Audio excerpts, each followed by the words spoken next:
Hi, Pastor Ornella. Hello, how are you doing? I'm good. I'm very happy that we're doing this video.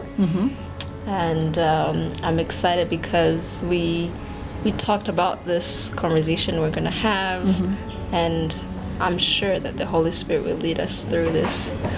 So if you don't mind, I'll go ahead and ask you the first question. So, are you a feminist? Yes, I'm a feminist. I'm a feminist, and I will explain to you why. First of all, feminism is something that comes from God.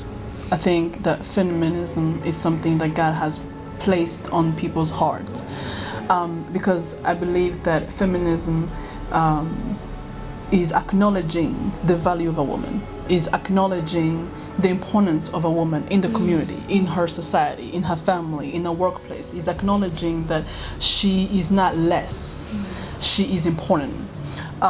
Because even when God created Eve in Genesis, God puts Adam to sleep. So when Eve wakes up, it's her and God. You know, and God, the reason why I believe that God had to put Adam to sleep is so Eve understand that the value of Eve is not in a man. That her value is in God. Amen. Hallelujah. You know, that Eve is enough as who she is. That she does not exist because of a man. A man is there to complement what already God has made of her. That already Eve is whole. In God, she's enough. With God, she has a purpose. You know, that God has given her her own gift, her own calling. And Adam was asleep. He wasn't part of it. It's because the reason why that happened is because God didn't want Eve to worship Adam. To think my whole existence depends on a man. I am who I am because of a man. So feminism, because throughout time men have forgotten the importance of a woman. Throughout time men have been oppressing women. Throughout time men have forgotten that women are God's creation. Men have been treating women as their own creation.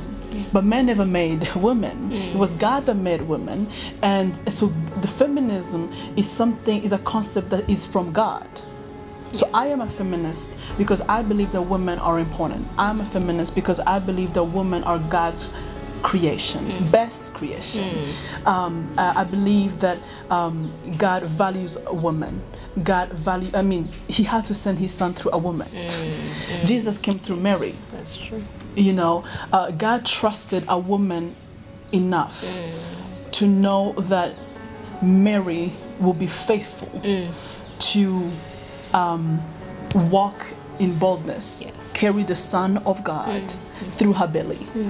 You know, so that's the concept of feminism. But throughout time, that has lost the way. Now feminism means something different. Now feminism is you don't need a man. You don't need God. You are enough by yourself.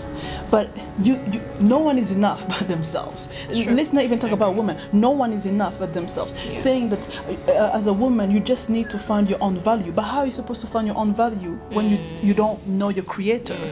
It is your creator that really knows who you are. It is the designer of something that knows how that product works.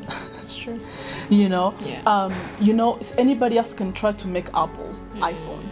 But iPhone or Apple is the only one that knows the specific things that is required to make an iPhone, an iPad, a MacBook, because they are the creator of the product. And so how can we encourage women to be bold, to be themselves without God? When God is the creator of a woman. And I think that now it's like you don't need a man. Now there is this arrogance of, because we've been so oppressed, now as a woman we need to oppress men. So feminism is losing the concept that instead of encouraging each other to be everything God is calling us to be, we are encouraging each other to compete with men. When Adam and Eve were made, they were not supposed to compete with each other. They were supposed to be what God called them to be. Right. So, so you'll find that now there is a spirit of superiority in a woman. It is good in a workplace. Yeah. Being competitive as a woman is good in a workplace. In a professional setting, as a woman, work hard. Every woman deserves to have education. Every woman deserves respect. Every woman deserves in a workplace to get equal pay. Right. In sport, in education, everything that you do, you deserve to be paid Equally. But it's not today. Right. It is not a concept from God that men are better. It's a concept that came from men, that we will pay women less because men have grown in this sense that we are better than women. So women have been oppressed, women have been abused for years, and they are asked to be quiet. Or when a woman says, you know, I'm being abused, the question is not who did it. The question is, what were you wearing? So we always blame the woman for the mistakes that men have made. Okay. So out of that, anger has come out in feminists. And this anger is pushing them not to change the system, it is pushing that anger to hate men unconsciously. Right. And then that concept then pushes even God out. That I'm not trying to be what God has called me to be. I'm going to be what I want to be. Yeah. Do it my way. Yeah. And screw every man out there. So, and then when there is marriage, the same spirit of competitiveness in a workplace is brought in a home.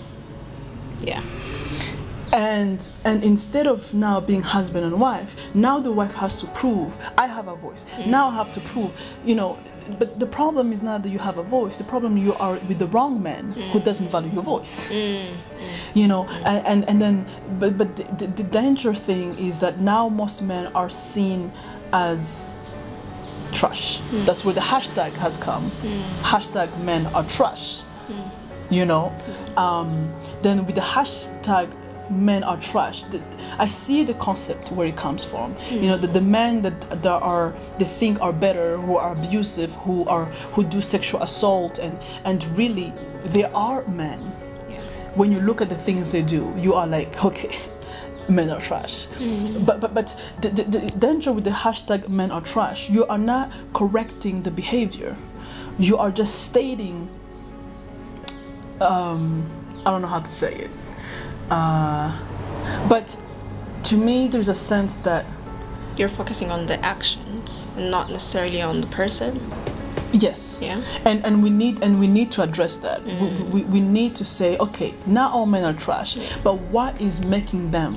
And let's discuss that in the church. Let's discuss about those behaviors. In schools, let's talk about those behaviors. In homes, let's talk about those behaviors that are trashy. That some men are growing up thinking that it's okay to treat a woman this way. That's how you change the system, by having a dialogue that is not biased, by not saying that this is better than the other. And we're having young girls who are growing with the concept that I am a better than a man. But the point is not you are better than a man. Everyone in the eyes of God is equal. Is equal. It's true. The system does not treat us equally. But in the eyes of God, we are equal. But the strength of a woman and the strength of a man should be in their own purpose that God has made them. But the system of men has pushed women to be so oppressed that for years we have not seen. But the system of men has pushed women to be so oppressed that for years we have not seen women walk in their own God-given gifts. Wow. I just had like a lot of questions as you were answering the first question, but I'll go ahead and maybe be a little bit more specific. As you are a pastor, you are a Christian before even becoming a pastor. So do you think, as a lady pastor, do you feel like your religion kind of undermines you? My faith and my religion has not. My culture has. My culture has not been allowing me to have my voice. My culture has been teaching me the kind of voice I'm supposed to have. Where in my religion or in my faith, when I'm with God, I feel powerful. When I'm with God, I feel like I'm loved. When I'm with God, I feel like, you know, I can do anything through Christ who strengthens me. But then my culture says, wait, but you have to do that, or this is the way you be, or I go in places as a minister and I see how I'm treated different, you know, or sometimes I'm not given the opportunity to preach, so I have to work twice harder to prove that I'm anointed. And I shouldn't do that. I shouldn't be able to have to prove so much. So I think that what has failed me is not God. What has failed me is my culture that has created a system to define the ways that God works, when God can work through women. Because even when Jesus rose again, the first apostles were women who went to say Jesus is no longer in the grave, he's risen. So that even God used those women to go testify the power of Christ. So God has really pushed me to embrace all that I am. But then the system has defined what a woman should, how a woman should serve God. And sometimes it's not always what God wants you to do. Yeah. So what have you done to make sure that you get to be the strong and bold Ornella that we see right now? It's a work in progress. Before, it used to crush my spirit so much. It used to crush my spirit so much. But what has is I have developed this way of listening to the voice of God more than the voice of man. I had to increase the volume of the voice of God in my mind, in my spirit, in my heart, more than the criticism of men. Thank you for answering the previous questions that I asked, but now I'd like to know, if you had a choice in choosing the gender, you know, if maybe God was talking to you before creating you and he said, Ornella, if you were to choose your gender, which one would you choose and why? I would definitely choose to be a woman. Okay. I love the person that I am. I love everything about me. I love, you know, I just love the fact that I'm a woman, you know, because plus I can't want to be a man when I don't know how it feels to be a man, you know. I've been enjoying being a woman. I have enjoyed seeing sisterhood, what it feels like, having other women and girls praying for each other, encouraging each other, you know, just motivating each other to push through. I have really enjoyed being a woman because I have seen God work through my womanhood, you know. But I think there is also a question that was not asked that I want to add in, which is it okay for a woman to make more than her man? You know, can a woman have a higher degree, you know, and if a woman has a higher position, you know, is that okay? And I think that God has called women to work and to succeed, because when you look at the woman in Proverbs 31, when we talk about, you know, how she's wise and precious, we forget that she was also a part-time businesswoman. She had real estate. If you really go back and you look at the woman the way she was described in Proverbs 31, it was a woman who was a hard worker. Of course, she took care of her home, but it also says she worked. You know, she really she had a mind to take a small thing and make it more. She knew how to do business and sell and buy, you know, and buy it for less and sell it for more. You know, she was a creative businesswoman. And I think that to tell a woman that she can be more, and I think that women are to go higher in everything, but making sure that they can that what they're doing is not becoming everything. And it's the balance, you know, that there is a sense of balance. And I think that's what we were talking about before, that if you have a spirit of competitiveness in your profession, you know, it's okay to be competitive in a profession, in your career, but it is not okay to be competitive in your relationships. Yeah. You know, you can't be competitive in your relationship. You know, and I think for me, I'm a woman. I'm proud to be a woman, but I think that I know that when I become a mother, I will have to learn how to be a mother. I've never been a mother. When I become a wife, I will have to learn how to be a wife. I've never been a wife, but I need to know that God is the one who can help me become a better wife. But I won't be competing with my husband. You know, I want my husband to be who he's to be as a man, and I be who I am to be as a woman. But my job is to not come with the bitterness of, oh, all you men are. You know, because my husband is my husband. He's not every billion of men out there. So I'm gonna have to learn that I have to respond to this one person for who God made him, and not treat him from the stereotypes that I have had to deal with. Right. Not the hashtags trash a man. Okay. Well, I don't think men are trash in general, and as you mentioned it earlier, I think it's a particular, we can talk about it on a case to case. So if something happened and this person did something, then it's not about men are trash, but now understanding why is this person acting this way. And as a Christian, I would think it's not about really the sinners. We're all sinners one way or the other, and it comes back to what kind of sin are you doing? How are you working on it? Or how is God working on you to make sure that you become a better Christian that you are created to be? So yeah, I wish you all the best finding that specific man that God created for you. Thank you. And maybe I can even ask you this question. What are you looking for in a man? Or when you go to pray and you ask God to bring this special man in your life, like what are you looking for in a man? Wow. That's true. So what I'm looking for, actually, it's amazing how people sometimes they think I have like a long list of what I'm looking for. And I think for me, I focus more on the values and the character of a person than the looks and all of that. Because if someone is driven mentally, they can do anything, you know. But for me, I'm looking for someone who of course fears God. Fears God. No, not fearing God as in I'm afraid God is going to punish me if I do this. The fear of really considering the thoughts and the feelings of God in what he does, you know.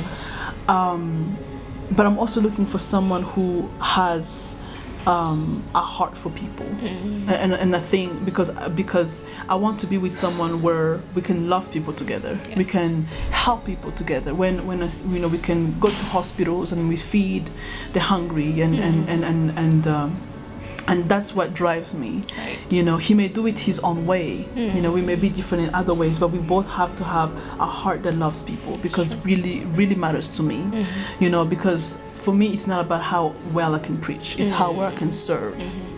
You know, off the pulpit, not on the pulpit. How well I can preach. It's how well I can serve. You know, off the pulpit, not on the pulpit. You know, so I think I'm looking for someone who is going to be my best friend, who is very funny, because I love to laugh, humor. And you are funny. Oh, thank you. You know, someone who loves to laugh.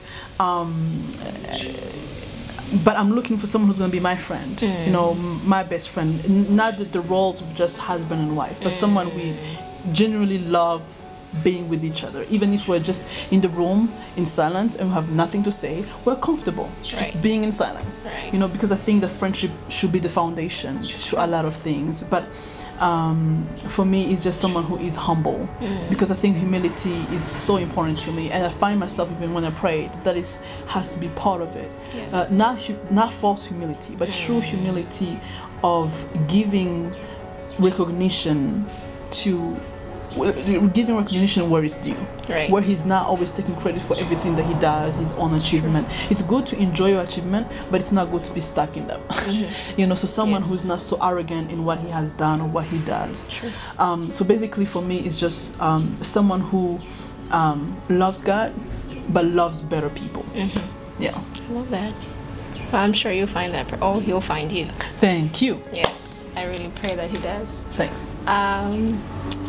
I don't know if you have a question for me, but if you don't, I'm happy to ask. I do have a question for you. Okay. So, how would you define womanhood to you? What's womanhood?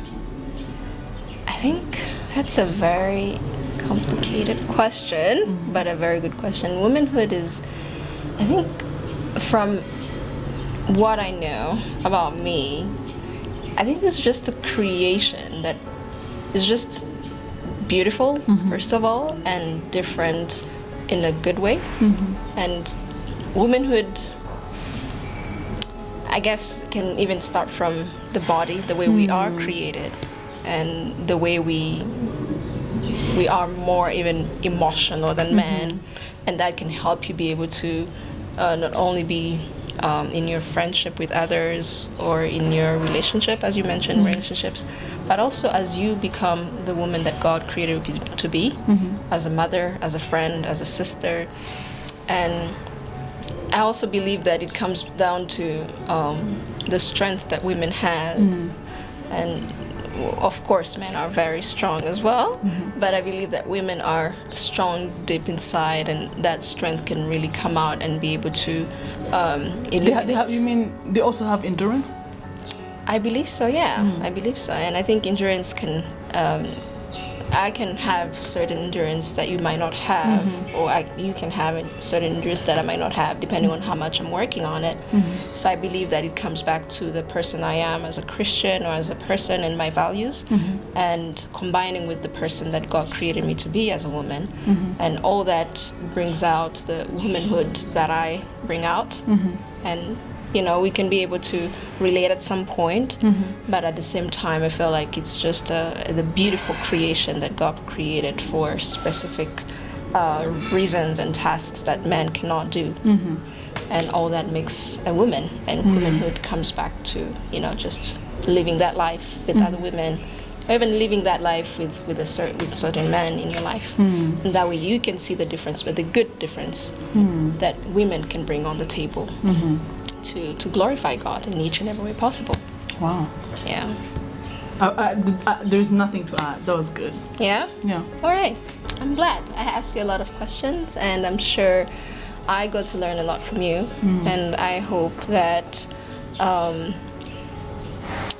don't know if maybe you want to answer this with me, but where do you think women, you know, can find value? Do we find values in what we own? Do we find values in the achievements or the career that we're doing in our lives? Where should we be finding our value, our true value, and being able to truly be the women that not only the country needs, the world needs, but God needs? See, the career and the achievement, it feels good and it's great. But to really find the true values of who we are is really understanding our own identity. Because the system or the culture is pushing women to say, you are your weight, you are your hair. You know, now is team light skin versus team dark skin, is natural hair versus this. So now there is this sense that, you know, now women are starting to embrace their own hair, where for a long time we're told how we're supposed to have our own hair. It's okay to have natural hair. It is beautiful. You know, before we were always taught, you know, you're supposed to be skinny. You know, so you would take a picture a certain way with angle on your selfie because you don't want people to see your whole body.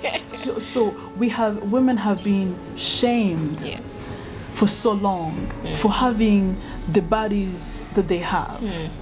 Where God never shamed a woman, you know, but men do. You know, so when women go out, you know, men are looking for the prettiest one. Men are looking for the one dressing this way. Men are looking for, so then the women who don't, they're like, oh, so I don't have value. Oh, so I'm not lovable because I am bigger. So I'm not lovable because I don't have makeup this way. So now we have young women seeking value in the looks. If I can look perfect, my life will be perfect. Or if I can get the highest degree, I will be happy. So we are looking for our true identity and things that don't have a foundation, because things come, things go. Yeah, that's true. But really understanding I'm loved by God, despite how I look, despite what people say, even if a man thinks I'm not important, to God I am important. So when we start really looking at ourselves the way God sees us and responding to God calling us queens, I'm a queen. Yay. I'm a queen. Yeah. I may be bigger, you may be slimmer, but you are still a queen. I'm a queen. Yes. You may have your own gift, I may have my own gift, but I'm still a queen. So it's really queenology, if I can say. Is that what we need? Yes. Understanding that we are queens in our own ways. Right. And not because the media, music, where women have to be naked, that oh, maybe if I dress this way, I will have attention. So there is that sense that maybe if I do what everybody else is doing, I may find my value, but the value is found in knowing who you are. Not just what you are to do, because there are people who are doing things and they're still insecure, they still don't know who they are. But I think is by first knowing the Creator who can help you understand the creation that you are. That's beautiful. Thank you. I love that. Thank you very much. And I can only pray that God will keep on helping you, and same to you. And I mean, you're a pastor, so you're a leader. May God teach you how to be the great leader that you are created to be. Thank you very much for this time. Thank you. Yeah.